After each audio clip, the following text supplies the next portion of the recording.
यासारख्या मधुर असणाऱ्या मधुवंती रागानंतर आपण आता याच रागावर आधारित एक गाणं, हिंदी गाणं ऐकणार आहोत. व्हायोलिनवर दिल की राह या चित्रपटातलं रस्मे उल्फत को निभाए कैसे, नौशादजींनी संगीतबद्ध केलेलं हे गाणं आहे.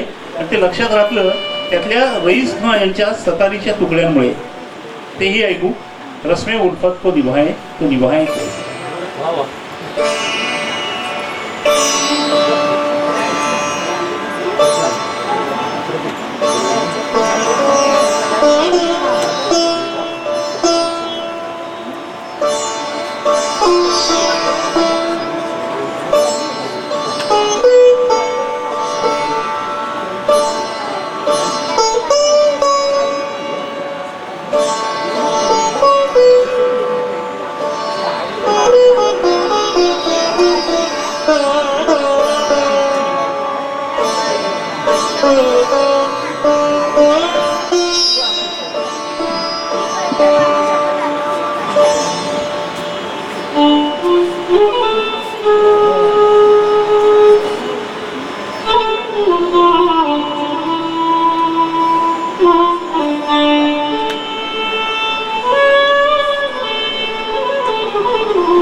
प्रेक्षकांऐवजी कलाकारांनीच परत मनस्मोर देण्याचं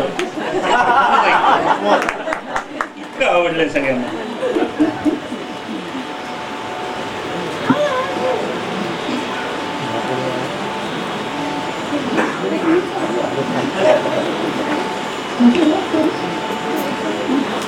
Thank you.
प्रेक्षकांसाठी एक सूचना आहे, वॉशरूम जर वापरायचं असेल तर हॉलच्या बाहेर गेटच्या जवळ आहे, ते कृपया वापरावे.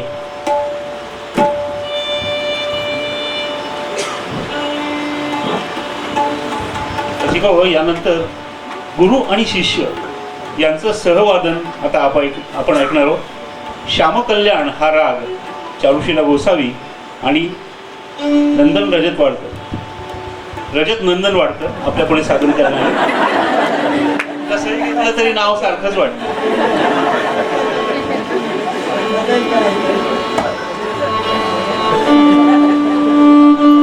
श्यामकल्याण हा कल्याण थाटाचा राग असून त्यामध्ये कल्याण आणि कामोद या दोन्ही अंगाचं मिश्रण दिसून येतं.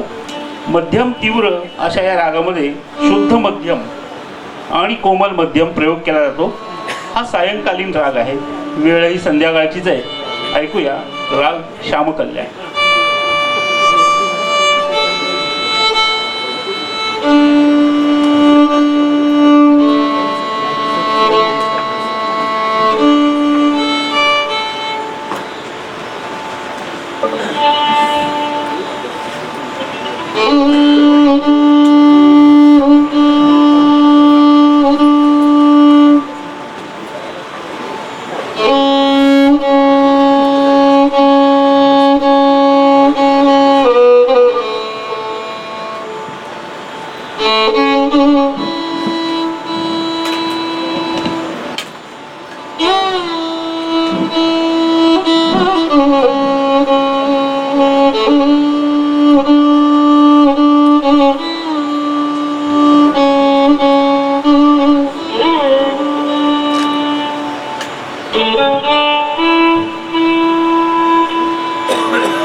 Thank you.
आजच्या या कार्यक्रमातल्या कलाकारांची आपण ओळख करून घेऊया.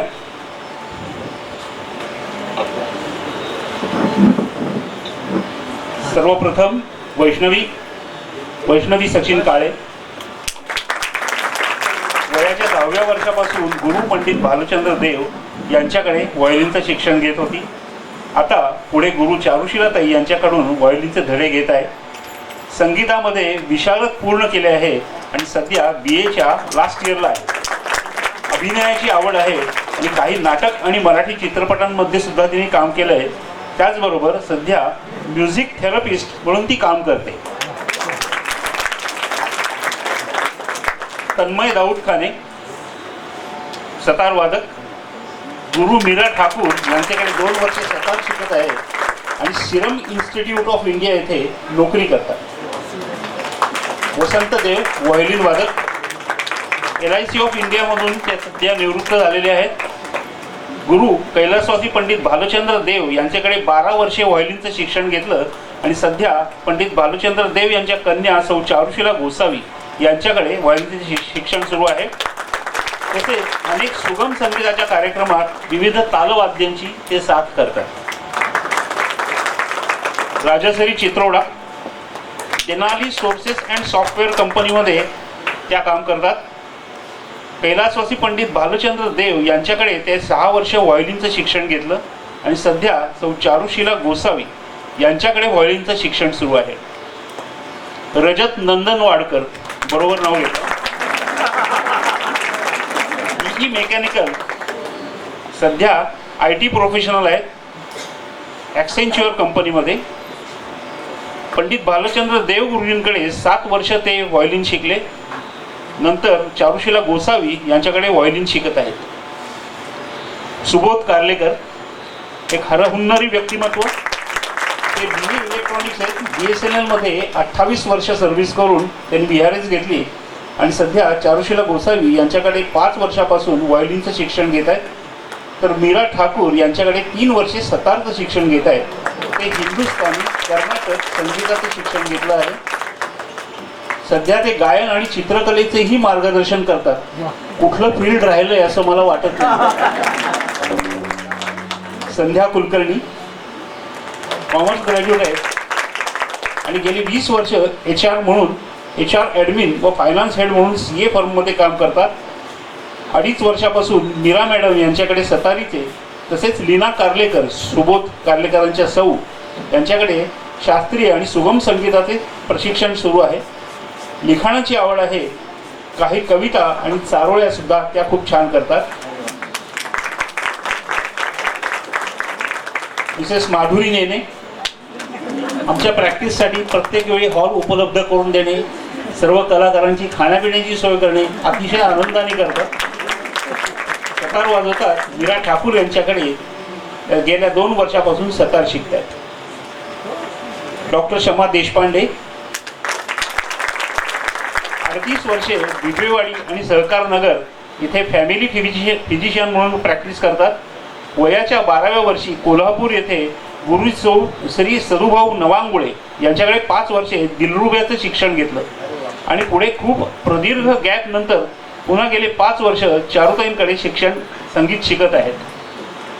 Doctor Apurva Deshpande MD homeopathy psychologist आणि काउन्सिलर आहेत. बिबवेवाडी आणि सहकार नगर येथे प्रॅक्टिस गेल्या 3 वर्षापासून करतात.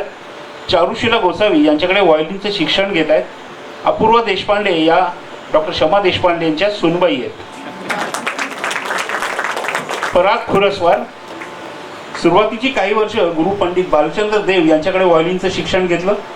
आता गुरु सौ चारुशीला गोसावी यांच्याकडून व्हायोलिनचं शिक्षण घेत आहेत. इंजिनिअरिंग नंतर ते IT मध्ये सर्व्हिस करतात. डॉक्टर कस्तुरी कुलकर्णी 10 वर्षे वैयक्तिक होमिओपॅथिक प्रॅक्टिस आणि काउन्सिलिंग करतात. तसेच सामाजिक संस्थांबरोबर मातोश्री वृद्धाश्रम पुणे, रामकृष्ण मठ सातारा येथे चॅरिटेबल होमिओपॅथिक OPDचे काम करतात. आरोग्य आणि होमिओपॅथी याविषयी विविध ठिकाणी नियमित व्याख्याने, संवाद तसेच कॅम्पसचे अभ्यासगट तयार केले. 2017 पासून अय्यंगार योग पद्धतीचे शिक्षण तसेच नियमित अभ्यास करतात. पंडित भालचंद्र देव यांच्याकडे त्यांनी 3.5 वर्षे आणि चारुशीला गोसावी यांच्याकडे व्हायोलिन शिक्षण आता सध्या सुरू आहे. स्वप्नील कुलकर्णी, आई आणि गुरु जयश्री कुलकर्णी आज आपल्यात उपस्थित आहेत. यांच्याकडून त्यांनी हार्मोनियमचं शिक्षण घेतलं. नंतर व्हायोलिनमध्ये रुची निर्माण झाली आणि श्री जयंत साने यांच्याकडे त्यांनी शिक्षण घेतलंय. गेल्या 3 वर्षापासून सौ चारुशीला गोसावी यांच्याकडे व्हायोलिन शिकत आहे. सॉफ्टवेअर सिस्टम्स IT क्षेत्रामध्ये त्या कार्यरत असतात. एक पाय भारतात आणि एक पाय अमेरिकेत असं असून सुद्धा वेळात वेळ काढून ते व्हायोलिनचं शिक्षण सुरू ठेवलं आहे. सुबोध कार्लेकर झाले.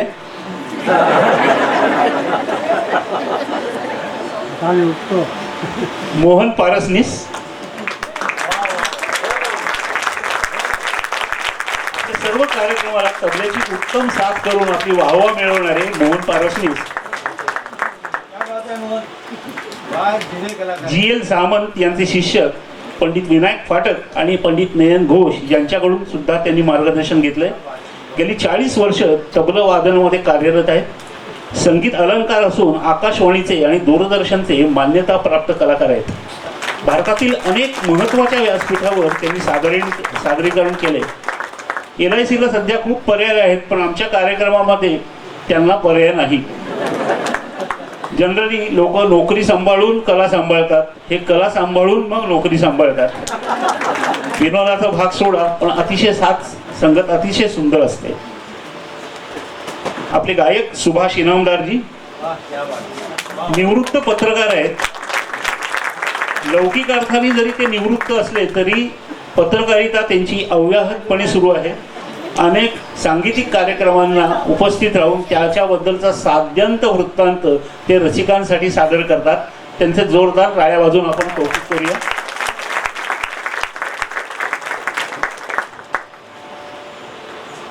आता शेवटी गुरूंची ओळख तर राहिलीच ना. सर्वात शेवटी गुरूंची ओळख करून देणारे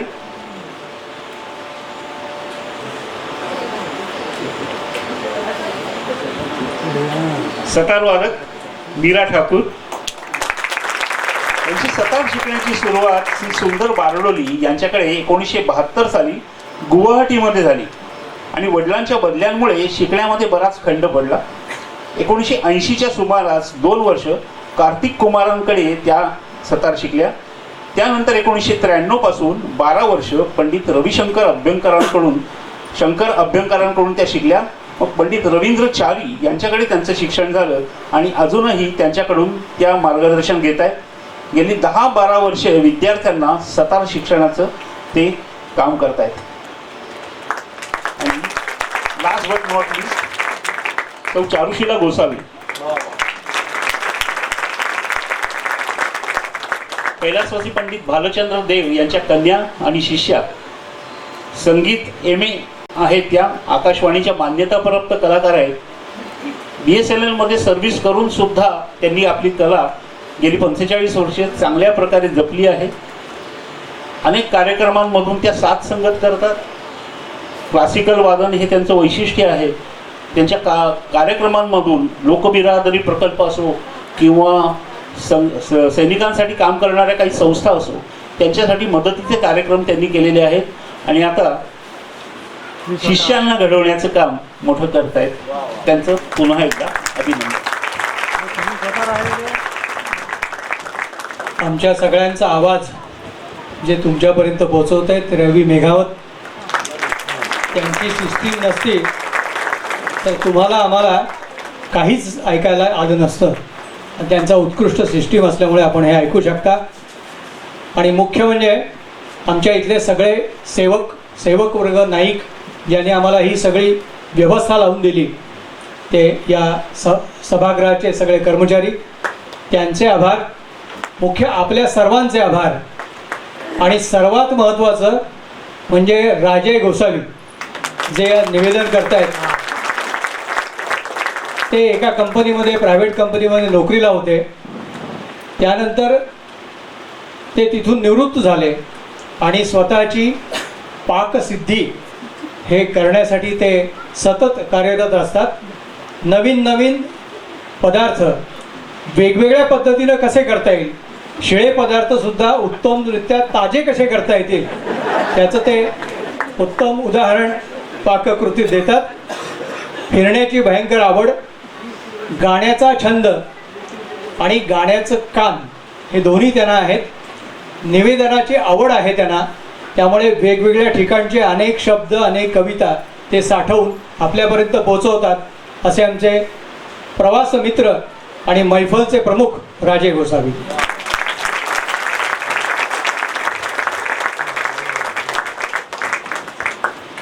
सौंदचा छंद गाण्याचा आणि माझा खाण्याचा असा आमचा छान योग जुळून आलाय. आता यानंतर आपल्या पुढे डॉक्टर शमा देशपांडे आणि गुरु मीरा ठाकूर आपलं मनोगत व्यक्त करतील आणि त्यानंतर 4 सुंदर रचना आपल्या पुढे एकत्रितरित्या सादर होणार आहेत. त्यानंतर कार्यक्रमाचा समारोप होईल. तेव्हा सर्वांनी शेवटपर्यंत याचा आस्वाद घ्यावा. प्रथम शमा देशपांडे, डॉक्टर शमा देशपांडे.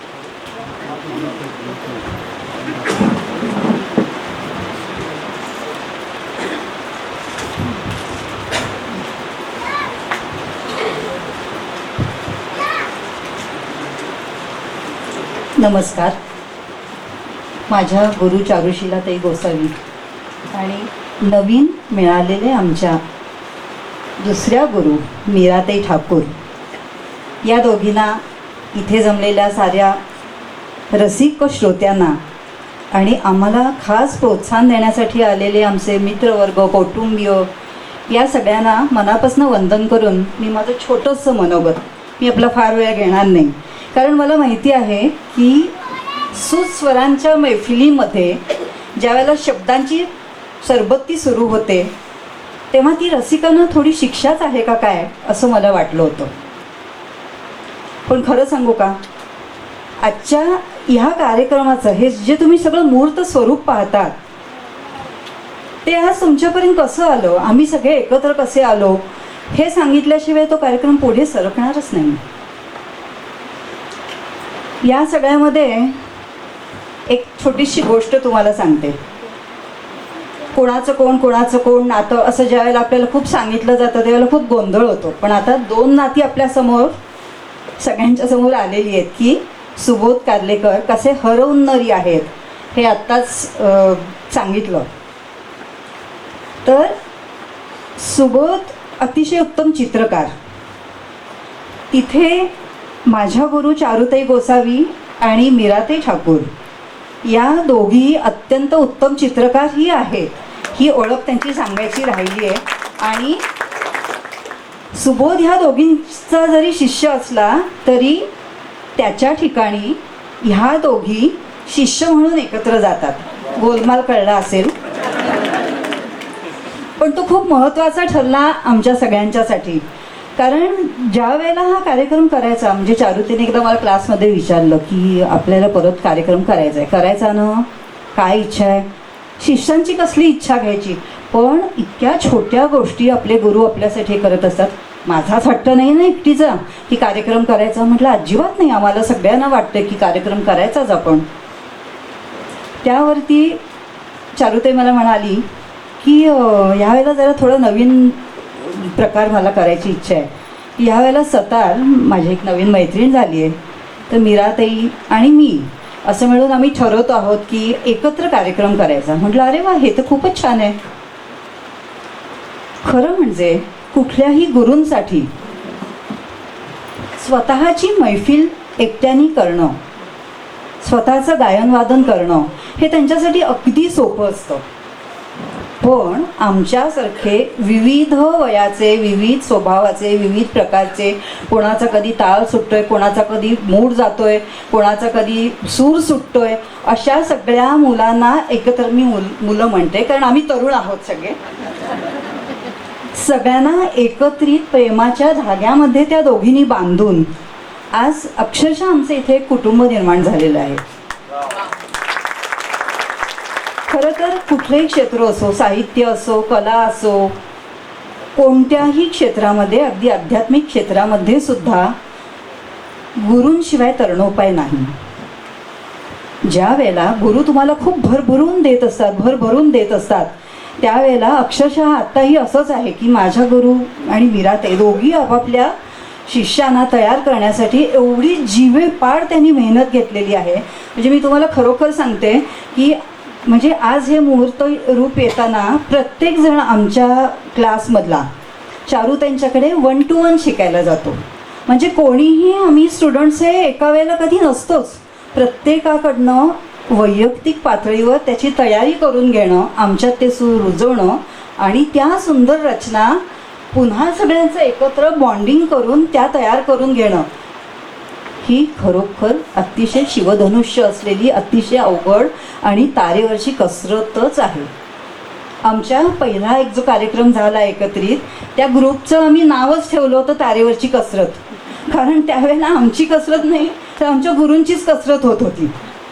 पण ह्या सगळ्यातनं आम्हाला काय मिळालं तर पहिली गोष्ट आम्हाला सगळ्यांना खूप खूप कॉन्फिडन्स मिळाला की आज मोठे मोठे कार्यक्रम ऐकायला खूप रसिक श्रोते असतात, पण आमच्यासारखे नवोदित कलाकार जे आहेत त्या सगळ्यांना प्रोत्साहन देण्यासाठी तुमच्यासारखे जे सगळे रसिक श्रोते जेव्हा आमच्यासमोर येतात त्यावेळेला असं लक्षात येतं की वा, आपण सुद्धा वाजवू शकतो, थोडं का होईना आपल्याला जमतंय. आणि मग आम्हाला देखील एक आतून प्रेरणा येते की नाही, आपण अजून खूप करायला पाहिजे.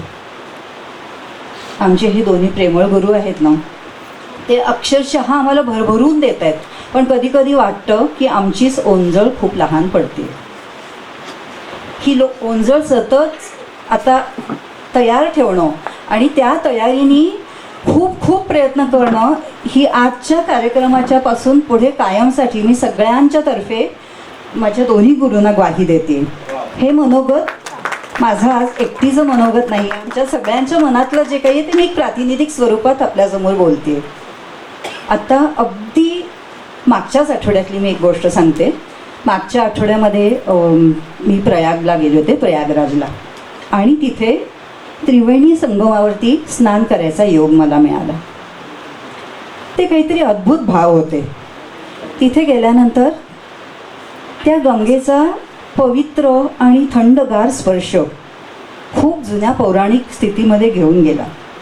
आणि त्याच वेळेला ज्या कृष्णाला यमुने पार नेलं, सुरक्षितपणे नेलं, त्या यमुना मैयाचा उबदार स्पर्श हे दोन्ही तिथे पाय ठेवल्यानंतर मला अनुभवले. मनोमन नमस्कार केला मी. पण तुम्हाला सगळ्यांना माहिती आहे की तिथे गंगा आणि यमुना दोन्ही दिसतात, दोन्हीचा स्पर्श अनुभवता येतो, पण सरस्वती मात्र लुप्त आहे.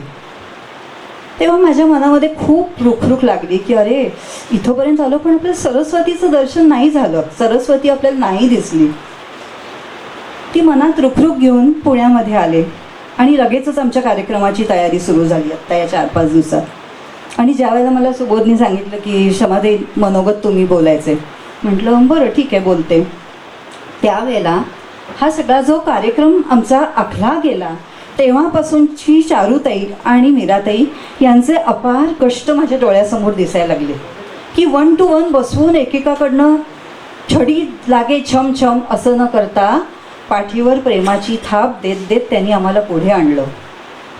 कुठल्याही प्रकारे आम्हाला नाउमेद केलं नाही. आणि असे सगळं भरभरून देणारे, प्रेमाची ऊब देणारे, आमच्यावर विश्वास दाखवून विश्वासाची आणि प्रेमाची शाल आम्हाला सतत पांघरणाऱ्या अशा आमच्या 2 गुरु असताना ज्या आम्हाला ह्या कलेच्या दालनामध्ये, कलेच्या संगमामध्ये सतत आकंठपणे भिजवत आहेत, अशा 2 गुरु आज आम्हाला सरस्वतीच्या स्वरूपात दिसत आहेत. आणि हे सगळं मला आठवलं आणि माझ्या मनातली रुखरुख पूर्ण थांबली की सरस्वतीचं दर्शन नाही झालं तर काय, पण ह्या 2 सरस्वती माता आज आमच्यावर प्रसन्न झाल्या आहेत आणि आम्हाला खूप पुढे नेत आहेत. अशा या माझ्या दोन्ही गुरुमाऊलींना मनोमन नमस्कार करते सगळ्यांच्या तर्फे. आणि त्यांचा आज अगदी कृतज्ञता ज्याला मी म्हणणार नाही, कारण कृतज्ञता व्यक्त होऊच शकत नाही, त्यांच्या खूप प्रेमाच्या ऋणामध्येच राहणं आम्ही सगळ्याजणी पसंत करू. आणि त्यांचा एक अगदी छोटासा सत्कार आम्हाला करावासा वाटतो आणि तो आता आम्ही आमच्या सगळ्यांच्या तर्फे म्हणून करतो आहोत.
या कार्यक्रमाच्या निमित्ताने संध्या कुलकर्णी यांनी एक जी चारोळी केली आहे.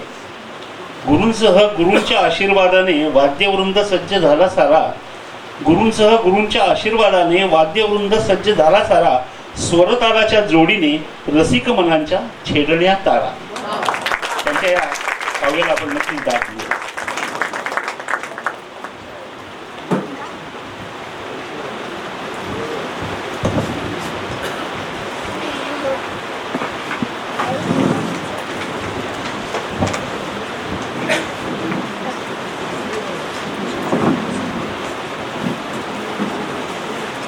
त्यानंतर सर्व कलाकारांच्या मिळून एकत्रित अशा 4 रचना आपल्यापुढे सादर होणार आहेत. त्यातली सर्वप्रथम मालकंस या रागामधली एक गत आपल्यापुढे सादर होईल.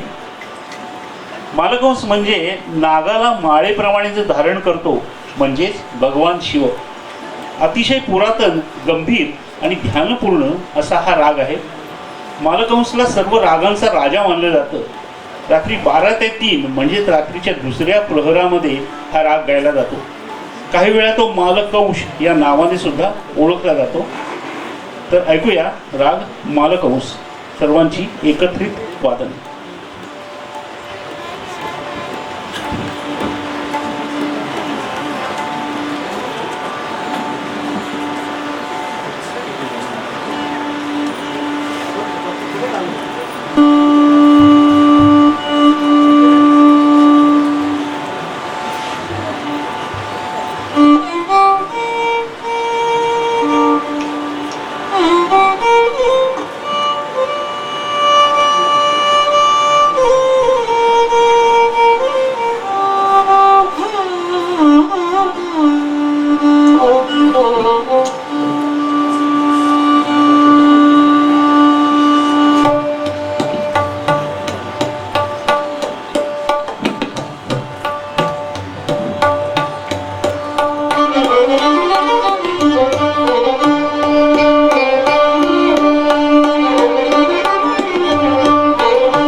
यानंतर नायकी कानडा या रागातली एक रचना आपण ऐकणार आहोत.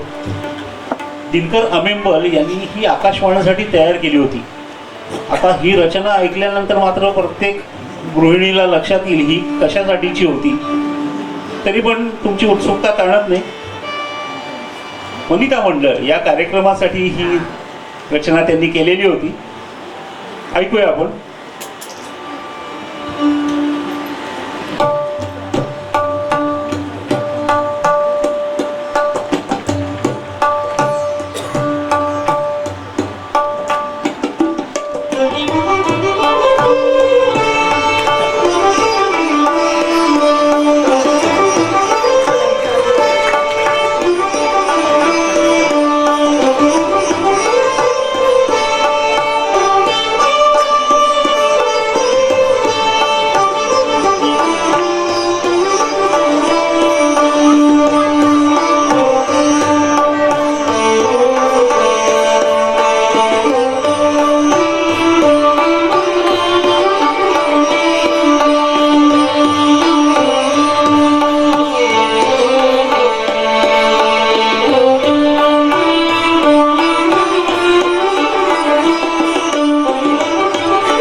रचना ऐकली त्यावेळी जेव्हा हा गृहिणी कार्यक्रम असायचा तेव्हा वेळेअभावी त्याची फक्त झलक ऐकवली जायची, पुरतं कधी ऐकायला मिळायचं नाही. ती आपण आज ऐकली. यानंतर पंडित पद्माकर बर्वे यांची हंसध्वनी या रागातली एक रचना आपण ऐकणार आहोत. हंसध्वनी हा कर्नाटक संगीतामधून आलेला राग आहे. श्री रामास्वामी दीक्षितार यांनी या रागाची निर्मिती केली आहे. मुथुस्वामी दीक्षितार आणि भेंडी बाजार घराण्याचे अमन अली खान यांनी हा राग हिंदुस्थानी शास्त्रीय संगीतामध्ये आणला. या रागातली रचना आपण आता ऐकणार आहोत.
रसिको, स्वातंत्र्यवीर सावरकरांची स्वतंत्र मातृभूमीच्या जाज्वल्य भक्तीने ओतप्रत भरलेली अशी एक रचना हंसध्वनी रागामध्ये आपण आता ऐकणार आहोत.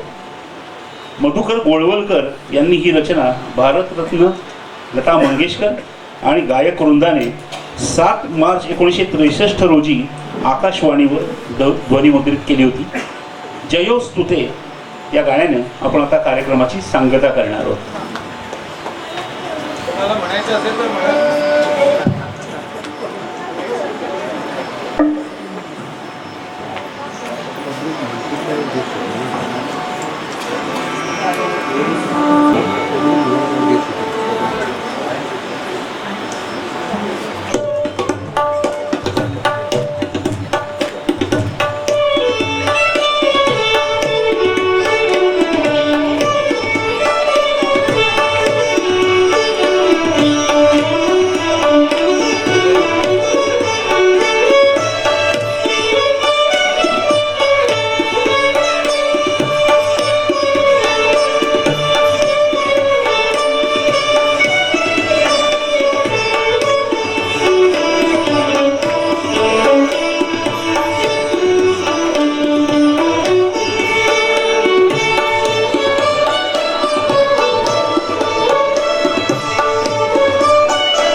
कार्लेकर आभार प्रदर्शनाचं काम करणार आहेत आणि त्यानंतर समारोप होईल.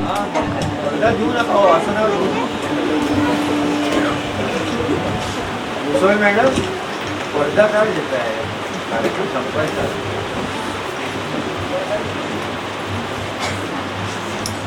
नमस्कार. आभार प्रदर्शनाच्या छोट्या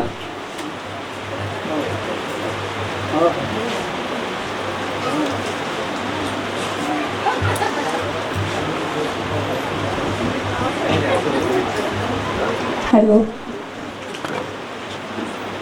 ह्या कार्यक्रमात आम्हाला सुद्धा चारुताईंनी सहभागी करून घेतलं, त्यामुळे मी म्हणजे आम्हाला फारच आनंद मिळाला या सगळ्या खटाटोपात आणि त्यांचे मी खूप आभार मानते. माझ्या सगळ्या विद्यार्थ्यांना पण यामुळे खूपच मेहनत करायला मिळाली आणि सगळ्यांनी खूप कोऑपरेट केलं. सगळ्यांना सगळ्यांचे आभार मानते. थँक्यू. आज आपल्याला आशीर्वाद देण्यासाठी भोंडे सर किंवा कुलकर्णीताई आणि सराफ दाम्पत्य आणि इतर मान्यवर ते आपल्याला आशीर्वाद देण्यासाठी आले. यांचे सर्वप्रथम मी आभार मानतो. दोन्ही गुरु चारुताई व मीराताई यांच्या कायम ऋणातच आम्हाला राहायला आवडेल. कार्यक्रम ठरवण्यापासून ते अगदी त्याचं रेकॉर्डिंग पाठवणं, सतत प्रॅक्टिस करून घेणं, तपल्याबरोबर अजून कसं छान होईल यासाठीचा ध्यास, सतत पाठपुरावा करणं, ह्यामुळेच हा माझ्यामध्ये कार्यक्रम यशस्वी झाला असं मला वाटतं. चारुशिलाताई यांचे पती श्री राजेशजी यांच्याही ऋणातच राहायला आवडेल. त्यांचा आम्हाला खूप पाठिंबा मिळाला. हॉल बुकिंग, ध्वनी व्यवस्था त्याचं बुकिंग, प्रॅक्टिससाठी लागणारे हॉल्स त्याचं बुकिंग, इतकंच काय तर प्रत्येक वेळी त्यांनी बनवलेल्या स्वतःच्या हाताने बनवलेल्या चहामुळे आमची प्रॅक्टिस अजून मस्त होईल. आम्हाला तालचक्रात बांधून ठेवणारे, अडकवणारे थोडक्यात आजचे तबलावादक श्री मोहन पारसी यांचे विशेष आभार. कॅलिडोस्कोप आणि डायरी, आज मठामध्ये त्याचा उल्लेख आहे आपल्या कार्यक्रमाचा आणि त्यांनी जाहिरात पण प्रसिद्ध केली, त्याबद्दल मठाचेही आभार. तसंच सकाळने पण आज पुण्यात या सदराखाली आपल्या कार्यक्रमाची माहिती दिली, त्याबद्दलही आभार. सुरुवातीला जे गाणं झालं इनामदार काकांचं, त्याच्यामध्ये आपलेच वसंतदेव त्यांनी पण टाळवादन केलं, त्यांचंही धन्यवाद. आजची जाहिरात जी आपण बघितली मठामध्ये, ती विनाशुल्क आर्टवर्क करणारे, तसेच या कार्यक्रमाचे व्हिडिओ आणि फोटो शूटिंग करणारे आणि ही या कार्यक्रमाची स्मृती कायमचे जपणारे आमचे मित्र श्री दीपक सोनार व त्यांचे पुत्र दर्शन सोनार यांचे खूप आभार. सोशल मीडियासाठी फ्लायर स्वतः डिझाईन करणारे आमचेच कलाकार श्री स्वप्नील कुलकर्णी, पराग खुरसवार, रजत नंदनवाडकर, तुषार कोळ, तसेच वेळोवेळी प्रॅक्टिससाठी जागा उपलब्ध करून देणारे श्री खुरसवार आणि माधुरी नेने यांचेही धन्यवाद. आमचा आवाज तुमच्या रसिकांपर्यंत पोहोचवणारे श्री रवी मेघावतजी यांचेही खूप आभार. हा सुंदर सुसज्ज हॉल उपलब्ध करून देणारे भावे प्राथमिक शाळेचेही आभार. हॉलमध्ये शिरतानाच सुंदर रांगोळीने स्वागत करणारे काय त्यांचं बसवराज करशेट्टी यांचे खूप आभार. आणि आम्हाला सतत पाठिंबा देणारे आमचे कुटुंबीय यांना विसरू शकत नाही. अनवधानाने कोणाचे आभार राहिले तर क्षमस्व, पण शेवटी आभार तुमच्या रसिकांचे मानायचे आहे. व्हायोलिन सातारींच्या स्वरांनी आणली आज बहार, व्हायोलिन सातारीच्या स्वरांनी आणली आज बहार. रसिकजन कसे विसरू तुम्ही, रसिकजन कसे विसरू आम्ही, मानाय तुमचे आभार. धन्यवाद. कार्यक्रम संपला असं जाहीर करतो. धन्यवाद. धन्यवाद.